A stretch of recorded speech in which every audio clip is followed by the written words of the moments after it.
Mais uma vez nós estamos aqui com alegria nesse domingo e nós queremos convidar você que está aí fora ainda, vem para dentro, vamos começar a prestar o nosso culto.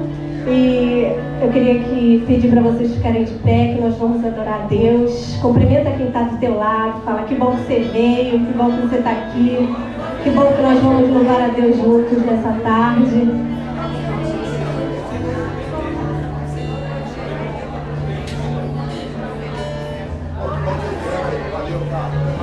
Deus abençoe a cada um.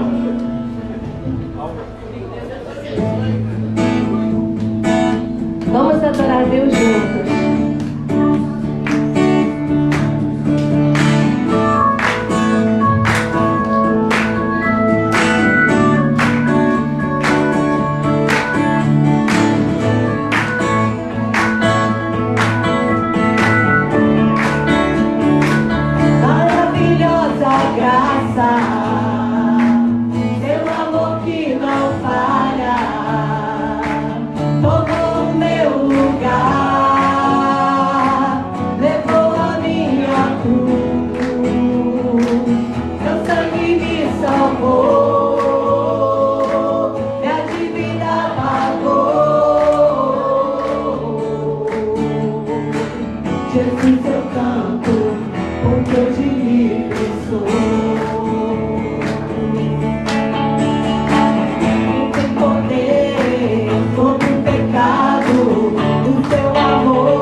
Cordeiro que a morte venceu, Divino Cordeiro de Deus, Divino Cordeiro que a morte venceu, Divino Cordeiro de Deus,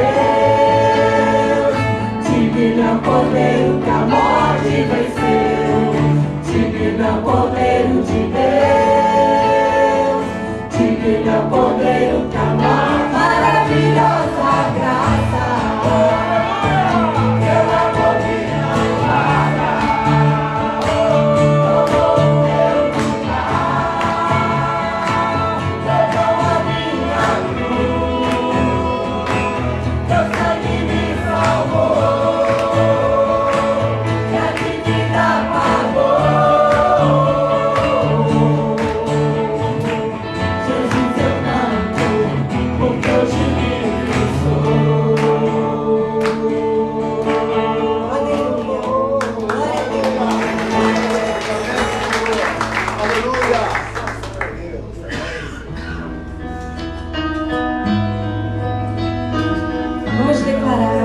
Que Ele seja exaltado sempre na nossa vida, na nossa forma de viver. Em nome de Jesus.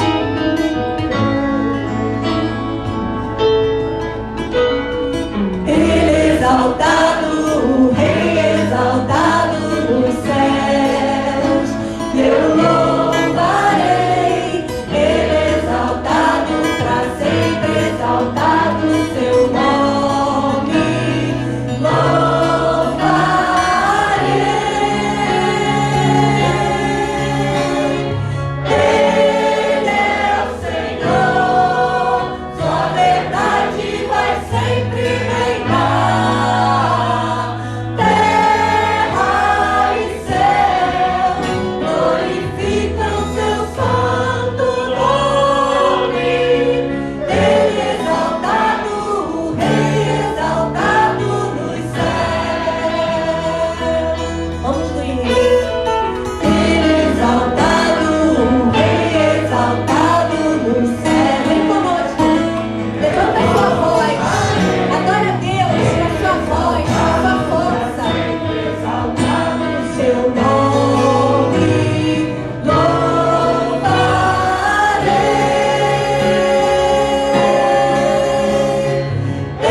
pela cruz me chamou, gentilmente me atraiu e eu, sem palavras, me aproximo, quebrantado no seu amor.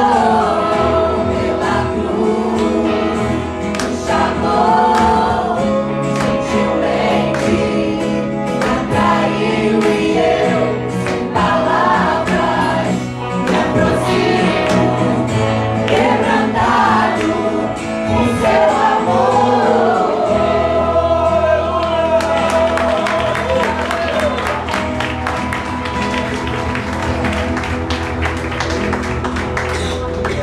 Pode se sentar, meus irmãos.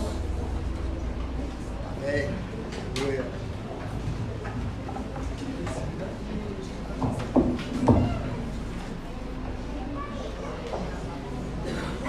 As crianças podem acompanhar as nossas professoras. Que Deus abençoe o trabalho dos nossos irmãos do departamento infantil.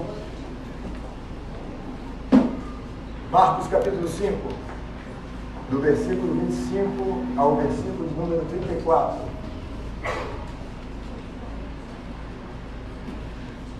Marcos capítulo 5, do versículo 25 ao versículo de número 34.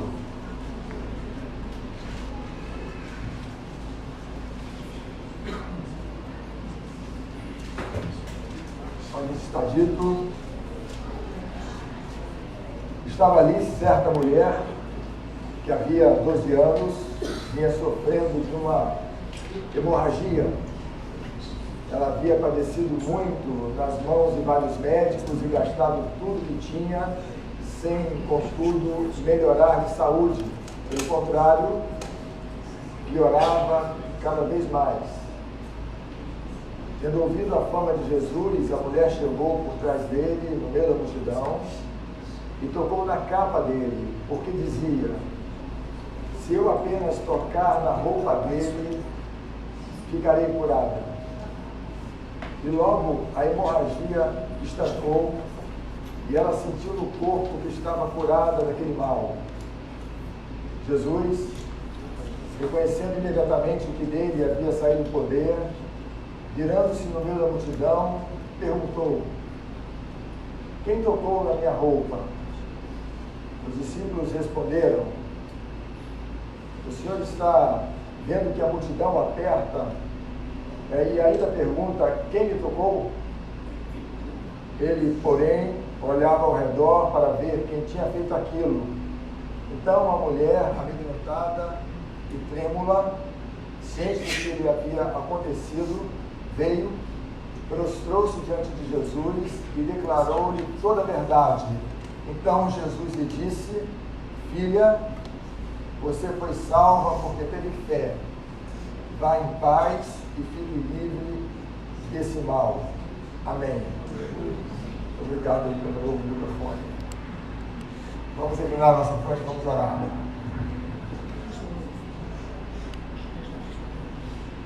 Senhor Deus,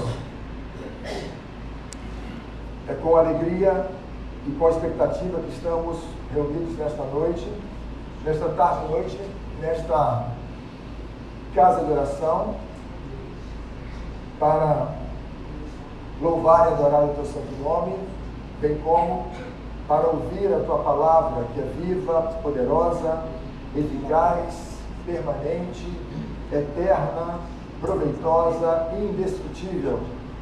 Ó Deus, que nesta noite eu e meus irmãos sejamos tocados pelo teu poder, que nesta noite ouçamos a tua voz, que nesta tarde e noite, ó Deus, sejamos visitados pela ação radical, poderosa, confortadora, transformadora e, diríamos também, consoladora do teu Espírito, porque há aqueles entre nós que estão enfrentando lutas agudas. Portanto, nós estamos contando, Senhor Deus, com essa ação do alto que provém do teu trono. Em nome de Jesus e para a tua glória que oramos. Amém e e amém. Marcos é o evangelho da ação. Jesus é apresentado neste livro como aquele que está constantemente trabalhando.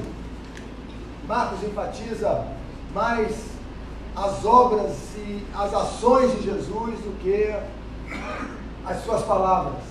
Isso porque Marcos está se dirigindo prioritariamente aos romanos, que estavam mais interessados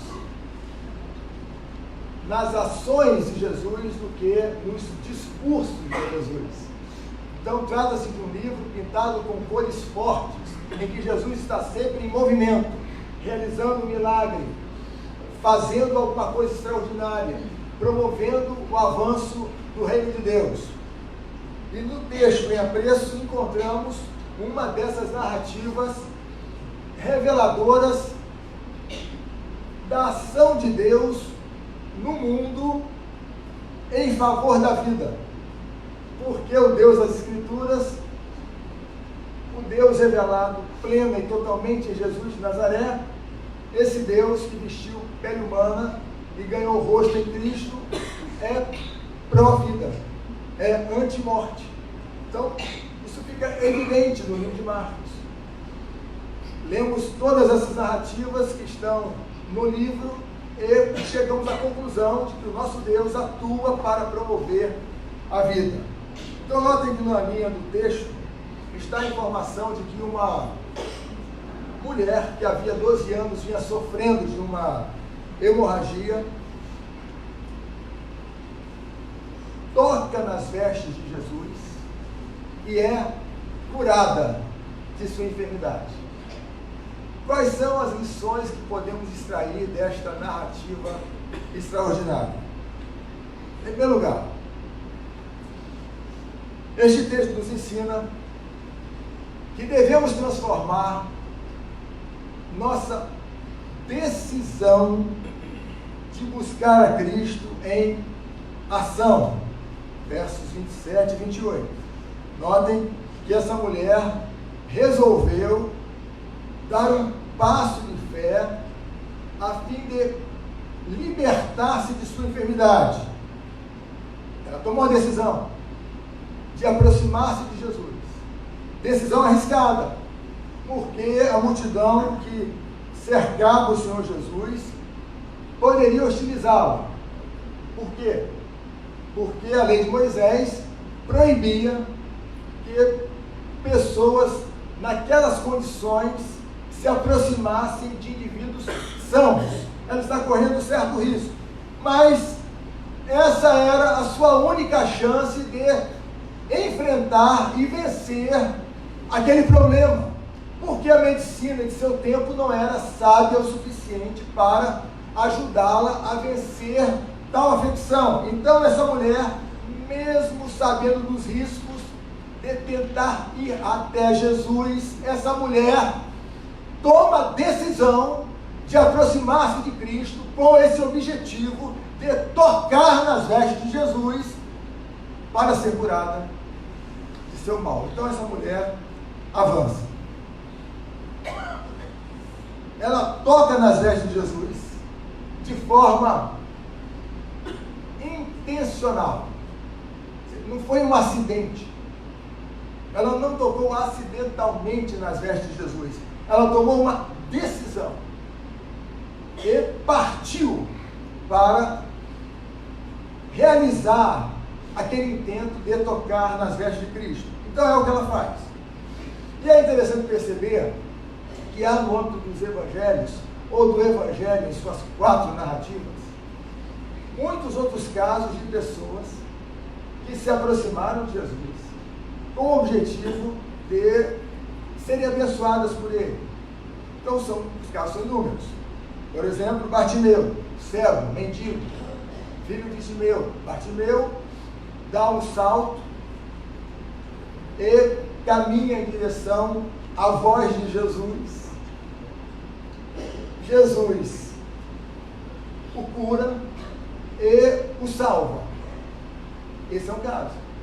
O caso dos 10 leprosos, que se aproximaram de Jesus e que clamaram por misericórdia. Aqueles homens também foram curados, purificados. O centurião de Cafarnaum, que intercedeu por um servo. Ali também houve uma manifestação miraculosa de Jesus. E Pedro afundando no mar da Galileia. Pedro, que naquele momento teve de orar por si mesmo. Se não orasse por si mesmo naquele momento, nunca mais oraria por mais ninguém. Então ele ora por si mesmo. E Deus também, o Senhor Jesus ali age. E aqui essa mulher, sofrida, que ouviu falar de Jesus e caminhou em sua direção. E diz o texto que essa mulher toca nas vestes do Senhor e é restaurada. Então o que ela fez? Ela transformou sua esperança em ação. Porque ela queria que uma determinada situação fosse total e plenamente transformada. Agora preste atenção numa coisa. Às vezes, nós queremos que ocorram mudanças na nossa vida. No entanto, nada fazemos de fato para que mudanças ocorram. Isso acontece com você, isso acontece comigo. Talvez o nosso problema consista no fato de nos esquecermos frequentemente que o poder de Deus não substitui a atuação do homem. A soberania de Deus não é desculpa para que eu e você nos acomodemos. E aqui nós estamos diante de uma mulher que parece conhecer tais verdades. Portanto, ela avança, imbuída do desejo irrefreável de vencer aquele problema que a afligia há tantos anos, contando com a bênção de Jesus. Então ela avança, ela toma uma decisão e age. Pensemos no caso do filho pródigo. Hoje a história está lá em Lucas capítulo 15. Essa história que é descrita como a maior de todas as pequenas histórias já contadas. A pérola de todas as parábolas. A parábola do pródigo, do menino gastador. O menino sai de casa, o menino torra a herança familiar, o menino fica sem dinheiro, o menino vai apacentar porcos. E é ali, na pocilga, na dergita, no chiqueiro, que a Bíblia diz que o menino cai em si. O que significa dizer que até aquele momento o menino estivera fora de si. Só isso para explicar essas muitas ações irrefletidas praticadas por ele. Um sujeito que abandona a casa de um pai bondoso, amoroso, que se perde de si mesmo.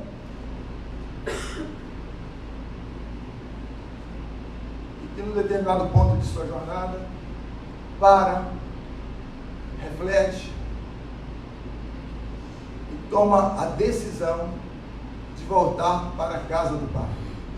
Agora, preste atenção. Nada aconteceu na vida daquele menino que pudesse promover uma mudança espetacular em sua trajetória, até que aquele garoto disse: levantar-me-ei e irei ter com meu pai. E a Bíblia diz que ele foi.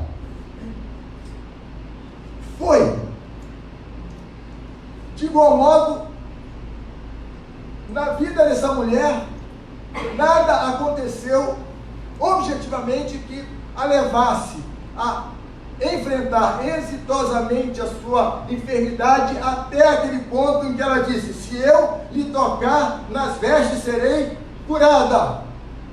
ela toma uma decisão. Então notem, ela não apenas disse, tocarei nas vestes de Jesus e serei curada. Ela disse, tocarei nas vestes de Jesus e serei curada, e foi. Ela foi, tocou nas vestes de Jesus e foi curada. Então o que Deus espera de mim e de você é que nós tomemos uma decisão de buscarmos a presença de Jesus, a pessoa de Jesus, e que essa decisão se transforme numa ação que nos leve para os pés de Jesus. Quer dizer, é tomar uma decisão que nos leve a passar por uma experiência de transformação radical, promovida pela ação do Senhor, e todo o povo de Deus diga amém. Amém. Agora, o que significa esse meu texto, especificamente? Significa colocar-se à mercê da graça de Deus, contando com o favor divino. Certo teólogo afirmou que há duas ações que identificam a vida cristã. Primeiro, abandono. A segunda, movimento. Logo, é necessário que abandonemos tudo aquilo que tende a apequenar a nossa alma, a consumir o nosso vigor espiritual, a empalidecer o nosso rosto. É algo da ordem de uma ruptura, tem de romper, abandonar. E uma segunda ação é esse movimento em direção a Jesus, em direção à realização da vontade de Deus, em direção à celebração de uma vida santa que haverá de glorificar o nome do Senhor. Então tem de abandonar, portanto romper e avançar em direção a Cristo. E a questão seria então, o que nos afasta da presença de Jesus? Que nos impede de tocar nas vestes de Jesus, de colocar a nossa vida à mercê da graça de Deus, para que passemos por essa experiência de transformação, de restauração, de fortalecimento espiritual. É necessário que rompamos com tudo isso para a glória do Senhor e nos dirijamos a Jesus. Então esse texto nos ensina que é necessário que transformemos a decisão de buscar a Cristo em ação. Em segundo lugar, esse texto nos ensina a importância de não nos conformarmos com as decepções, ou de não congelarmos nas decepções. Versos 27 e 28 ainda. Notem que essa mulher não cultivou antigas decepções, não se permitiu congelar no pessimismo. Notem que as decepções sofridas por ela ao longo de mais de uma década não tiraram seu senso de oportunidade, não a impediram de buscar a Deus. Ela não perdeu tempo reclamando de sua situação, não ficou remoendo antigas decepções. Ela tentou livrar-se daquele problema por muitos anos, mas não teve sucesso, empobreceu, suas tentativas falharam. Ela poderia ter se tornado uma pessoa amarga, uma pessoa ressentida. Nós conhecemos pessoas assim, que em razão do acúmulo das frustrações e das decepções perderam a alegria, perderam o brilho, tornaram-se amargas, tornaram-se pessoas circunspectas. Com essa mulher não foi assim. E por que não foi assim? Porque Deus a preservou a sua alma, preservou os seus sentimentos, preservou o seu coração. dar uma nova chance à esperança. Por isso o título dessa conversa: a esperança na ofensiva. Deus a preservou de tornar-se refém desses inimigos da vida interior. A preservou de ser invadida por esses sentimentos tóxicos que nos consomem de dentro para fora. Então aqui está ela, sofrida, mas ainda disposta a dar um passo em direção ao Senhor. Então eu diria o seguinte: que o que importa não é se as provações que ainda enfrentaremos ao longo da vida serão breves ou longas, se as dificuldades que teremos de enfrentar ao longo da jornada serão enfrentadas durante um curto período de nossa vida ou serão enfrentadas ao longo de um período abrangente. Isso não é o mais importante. O mais importante é que eu e você saibamos que sempre contaremos com essa ação de Deus que visa guardar a nossa alma para que nas provas ou passando pelo vale da sombra da morte, eu e você não nos tornemos pessoas ressentidas e amargas. O que eu estou querendo lhes dizer é que a mesma graça que salva, preserva. Preserva. Quantas batalhas você já lutou ao longo de sua vida? Quantas? Quantas frustrações você já acumulou ao longo de sua história? Quantas decepções?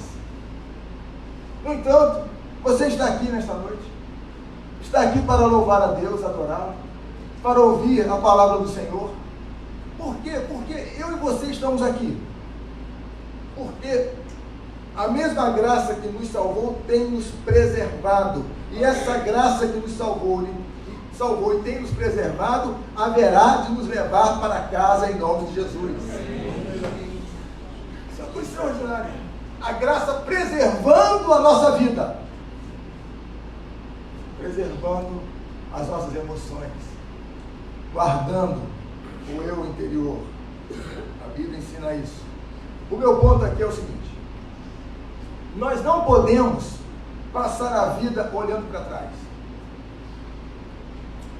melancólicos, aprisionados por certas, vamos dizer assim, certas lembranças corrosivas do passado. Consideremos o que diz o apóstolo Paulo: irmãos, uma coisa faço. Bem, essa já é uma declaração introdutória curiosa do Paulo, porque o Paulo fazia muitas coisas. Paulo plantou igrejas, Paulo discipulou homens e mulheres para a glória de Deus, Paulo escreveu textos inspirados sob a ação do Espírito Santo, mas ele diz: olha, uma coisa faço, embora fizesse muitas coisas. É claro, ele está querendo enfatizar algo, e ele diz: esquecendo-me das coisas que para trás ficam e avançando para as que diante de mim estão, prossigo para o alvo. Paulo diz o seguinte: olha, eu estou avançando, já vivi experiências terríveis, algumas experiências que trouxeram enorme satisfação para o meu coração, mas eu não me deixei levar pelas experiências negativas e problemáticas, também não me deixei levar pelas experiências satisfatórias. As negativas e problemáticas não me entristeceram, e aquelas satisfatórias não fizeram com que eu me tornasse um sujeito soberbo. Ele está dizendo: eu estou bem, a minha alma está em paz, eu estou bem. Ele diz: olha, eu me esqueço das coisas que para trás ficam. Agora, ele não está aqui propondo o apagamento das lembranças. Isso não é cristianismo, isso é, com todo respeito, porque há pessoas entre nós enfrentando esse problema, isso é Alzheimer. nós temos lembranças. Sem essas lembranças, se não tivéssemos tais lembranças, perderíamos parte de nossa identidade. O que Paulo está dizendo é que essas lembranças não vão nos acachapar, não vão nos entristecer, porque nós estamos deixando tudo isso para trás e avançando em direção ao alvo, avançando em direção a Jesus, de certa forma fazendo o que essa mulher fez, avançando em direção a Jesus. Há uma multidão, nós vamos superar essa multidão e nós vamos avançar em direção a Jesus. Há problemas, nós vamos superar os problemas e vamos avançar em direção a Jesus. Há dificuldades, vamos vencer as dificuldades e vamos avançar em direção a Jesus, e vamos avançar em direção a Jesus, e vamos avançar em direção a Jesus, até que tenhamos completado a carreira. É avançar em direção a Jesus, é fixar os olhos em Jesus, é amar mais a Jesus, é falar acerca do poder de Jesus, é proclamar o Evangelho de Jesus, é falar acerca daquilo que Jesus fez e fará por nós. Então, quer dizer, é uma vida cristocêntrica, que exala o bom perfume de Jesus. O que vocês acham? Gente, avança. Avança sem perder a alegria, sem perder o entusiasmo. Então, as experiências vividas servem de ensinamentos, mas não podemos viver aferrados ao passado. E por que nós não podemos e não devemos viver aferrados ao passado? É porque quando uma pessoa vive atrelada ao passado, ela, ainda que não se dê conta disso, bloqueia em sua vida o acolhimento do novo de Deus. Deus tem coisa nova, tem uma vida nova. Mas quando nós nos fixamos no passado, nós perdemos de vista que há um futuro que se apresenta como um campo cheio de oportunidades, de possibilidades. Haverá lutas, é claro, haverá problemas, alguns crudelíssimos, mas nós enfrentaremos as lutas e os problemas contando com a graça de Deus. Mas é pensar no futuro como um espaço para a construção de uma nova história, marcada pela presença de Deus, e há uma diferença abissal entre o passado e o futuro. O passado é fixo, o futuro pode ser diferente. O que vocês acham? Amém. Pode ser diferente. E essa mulher avançou em direção ao futuro. Então aqui está uma outra lição que podemos extrair deste texto: a importância de não congelarmos nas decepções. Por fim, esse texto também nos ensina que sempre é tempo de tocar nas vestes de Jesus.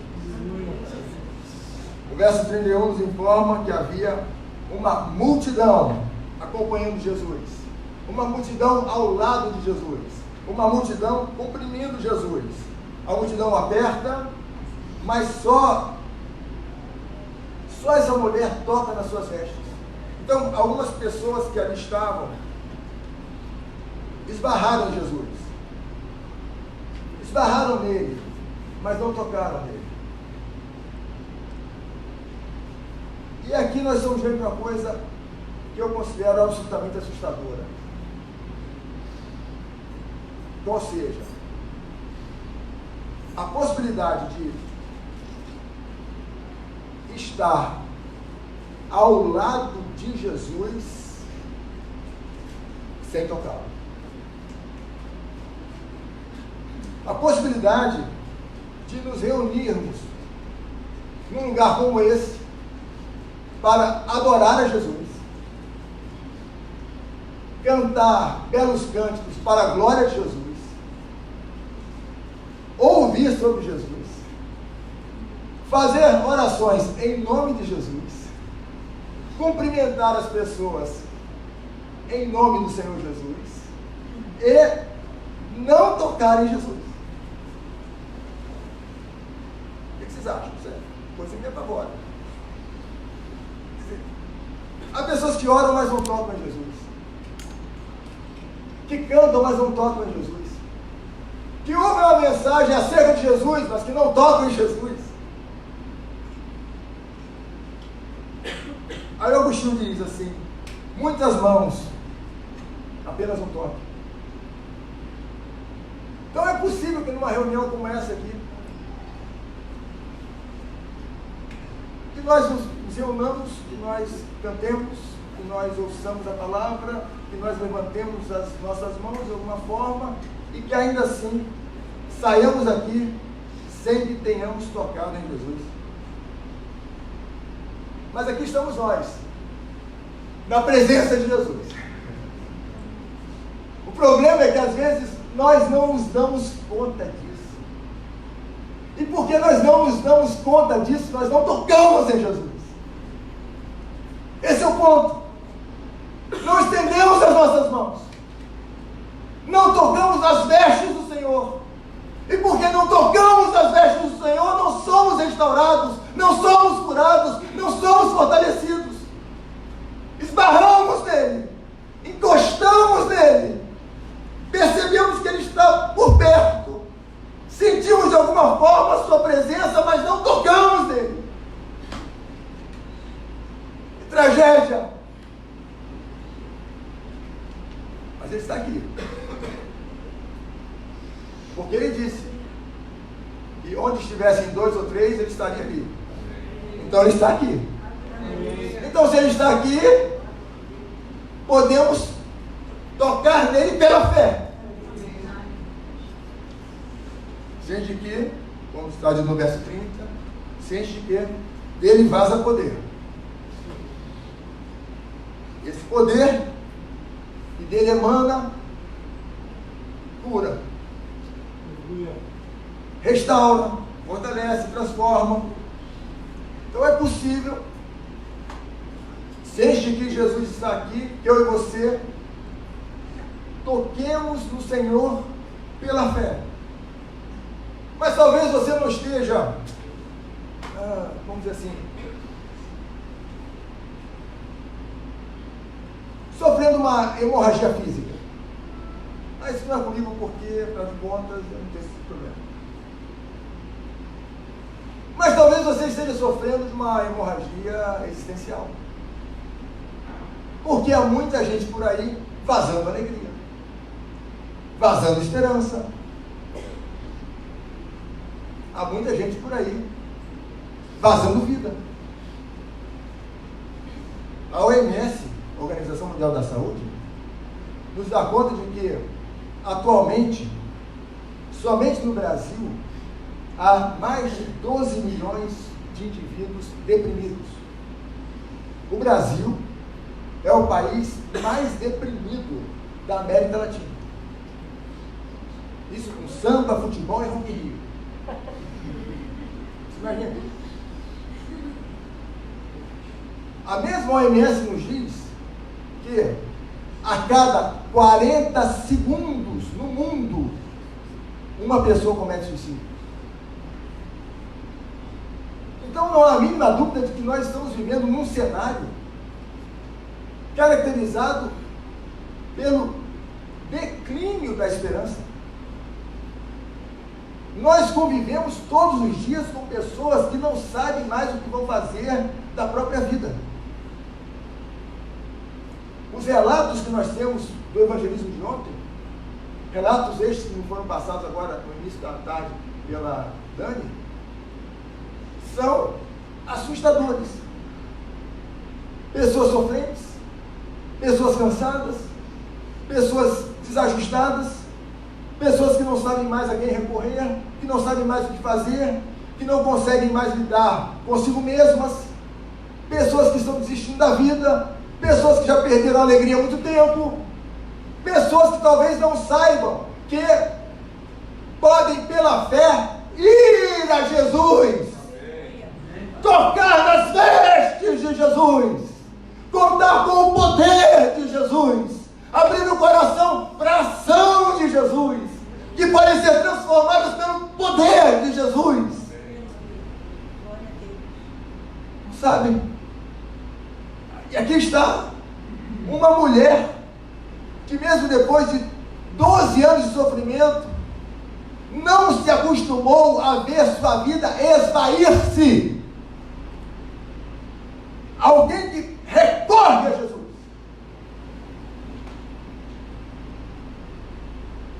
É tempo de buscar a Jesus. Então vamos reclinar a nossa fronte. E vamos praticar essa mensagem. Porque o primeiro ponto da nossa conversa foi claro. É necessário que transformemos a nossa decisão de buscar a Cristo em ação. Jesus está aqui. Vamos tocar em Jesus pela fé.